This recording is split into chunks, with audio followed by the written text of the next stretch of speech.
Can you guys believe that summer is right at our doorsteps? In today's video, we are going to talk about what our plans are for the summer.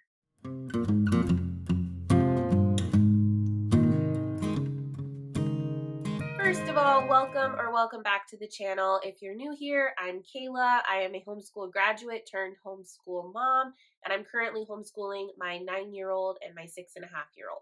I love to chat all things homeschool and all things mama life. You can always find me in the comment section here at YouTube or over on Instagram. Today's video is a collab. So that means that a couple of my friends are going to be joining me in sharing their plans for the summer.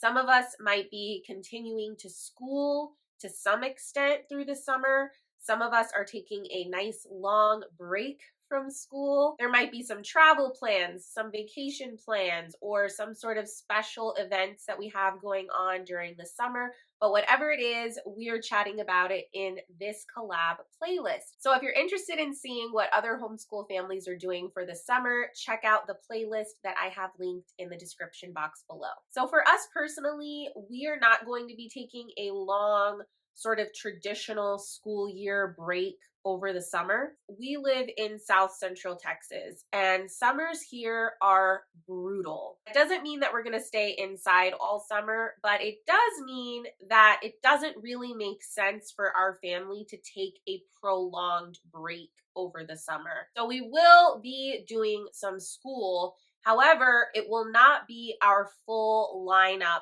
of subjects or formal lessons. I've sort of divided our summer plans into two categories.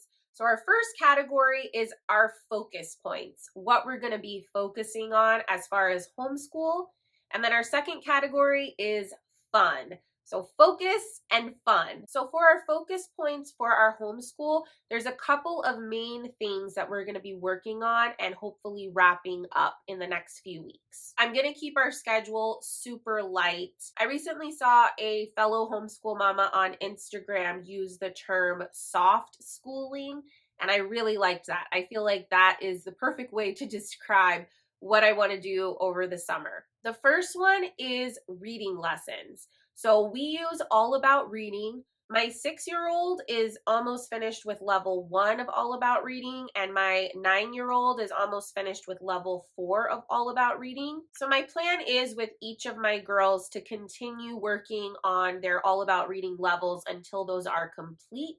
And when they're finished with their All About Reading levels, whenever that may be, and for the rest of the summer, they can just focus on free reading, or basically choosing what they want to read. But I will be requiring them to read for a significant amount of time each day. Rather than have a set time requirement, like you have to read for 30 minutes every day, or you have to read for an hour every day, what I've discussed with them is that I would like their reading time and their screen time to be equal. So if they want to watch an hour-and-a-half long movie, that's totally fine, but they need to find time in their day to also read for that same amount of time. I don't know if that would work for every family or for every kiddo, but for my kids, that is a reasonable ask. With my 6-year-old, I'm obviously going to be more lenient. Sometimes reading for her might just mean flipping through a book, looking at the pictures, asking questions. I will still count that towards her reading time for the day, because obviously she is a new reader and not every book that we have in the house is completely decodable for her at this point. I really just want to encourage her to make sure that she still has quiet time, focused time with books, and for her to invest at least as much time in that activity as she is in screen time. Our second focus point for homeschooling will be math. I do not typically let my kids take a prolonged break from math because I just feel like those particular skills, if you don't use them, you'll lose them pretty fast. So both of my girls will keep up a fairly steady pace with their math curricula. I do let them take short breaks between semesters and between grade levels. So the way that their math curricula is set up is you have a set of A books and a set of B books, and those are supposed to be for your 2 semesters for the school year. So when they finish their A books, they can take maybe a week off of math before they start their B books. But otherwise, we just keep trucking along with math.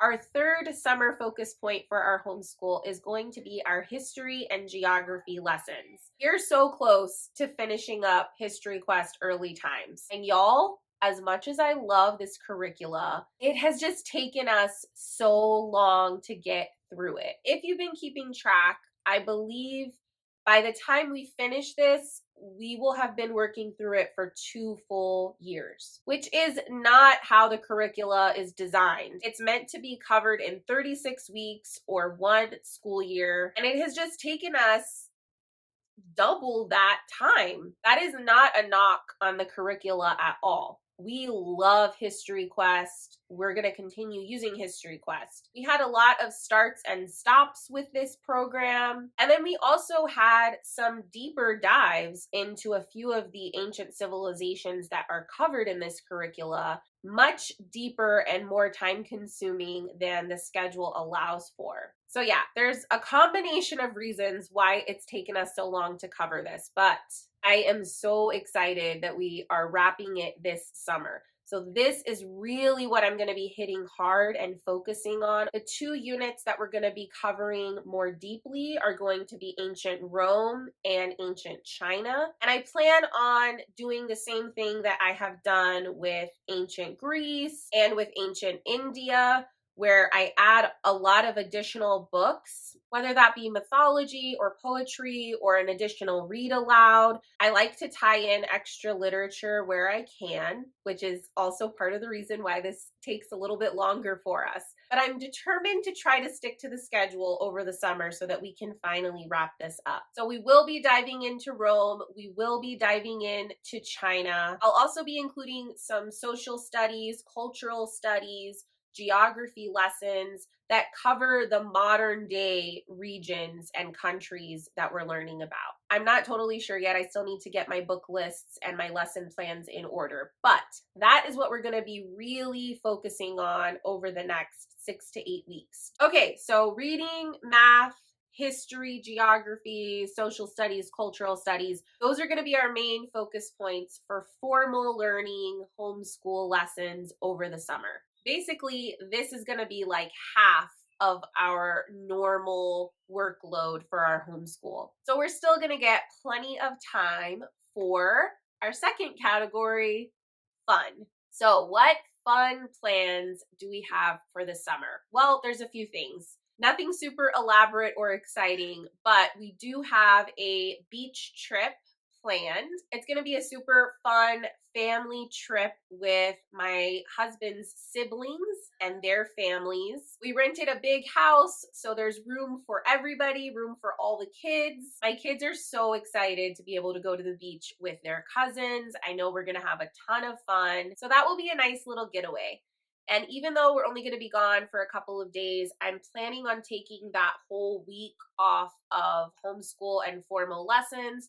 I've already accounted for it with our schedule. So that will give us time to pack and get ready before the trip, and then also rest and recover and unpack and do all the laundry when we get home from our trip. The next fun thing that we have for summer is, of course, swimming. What is summer without swimming? In summers past, we have set up our own little kiddie pool in the backyard for the girls, but they've really outgrown that. Their swimming skills have really outgrown a little kiddie pool. And as a happy coincidence, my brother-in-law just moved into a house that has a really nice community pool, and it's only about 15 minutes from our house. That is so exciting and such a blessing to be able to have that so close. So we're definitely going to be taking advantage of it. Because we'll have a lighter load, our soft school load with lessons, we'll be able to have a lot more time during the week to go swimming. And hopefully we'll be able to sort of time our visits right so that we don't run into a big crowd of public school kids who are also enjoying their summer swim time. The third fun plan that we have for our summer are yes days. I was so inspired by one of my fellow homeschool mama friends friends on Instagram. She does a lot of Charlotte Mason inspired things in her homeschool, which includes Charlotte Mason exams. And she shared that in order to make exam week a lot more fun and exciting for her kids and to sort of motivate them and reward their hard work, she lets them have a yes day at the end of every exam week. I thought that that was such a fantastic idea. And ironically, my kids have been asking me for a yes day for a few months, and I've been trying to figure out exactly how I wanted to do that. So I came up with a plan that I think is going to work out really well for us. I told my kids that there are 2 different kinds of yes days that they can earn, not just over this summer, but this is when we're starting it. So they can earn a home yes day, which means I'll say yes to pretty much anything, but it's at home, or it's activities that are free and easily accessible to us. The second category of a yes day is going to be a budget yes day, where I give my kiddos a set amount of money and then we can go and do whatever they want with that amount of money, whether that's going to an arcade or going bowling or going to the movies or going toy shopping. So for a home yes day, they can earn that by finishing any school workbook that they have. So whether that's a handwriting book or a spelling book, any school workbook that they have that isn't quite finished, if they finish it, they will earn a home yes day. And then I set the goals just a little bit higher to get that budget yes day. So they can earn a budget yes day by finishing a level of their core curricula. So if they finish all of their A books for math, they earn a budget yes day.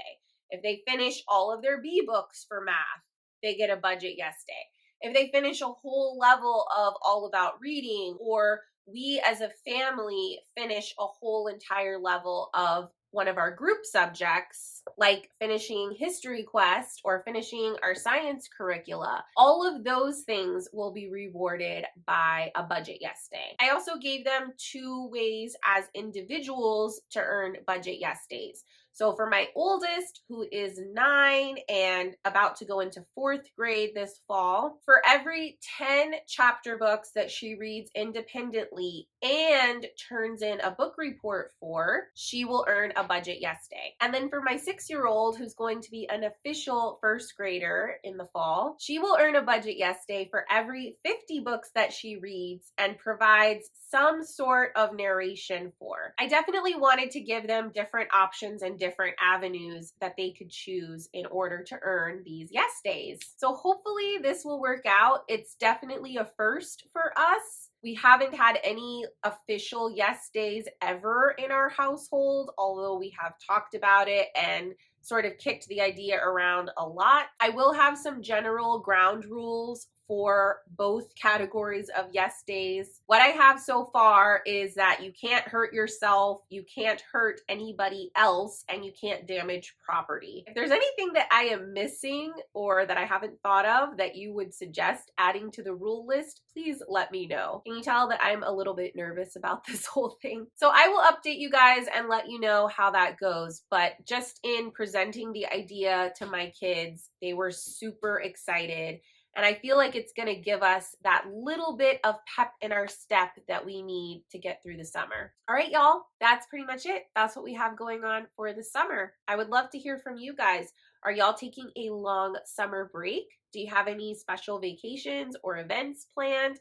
Or are you going to be staying at home and trucking along with schoolwork? Or maybe like us, you are somewhere in the middle and are going to be soft schooling for the summer. Let me know down below in the comments. And if you enjoyed this video, please consider giving it a thumbs up. Don't forget to subscribe. I will see y'all in the next video. Bye-bye.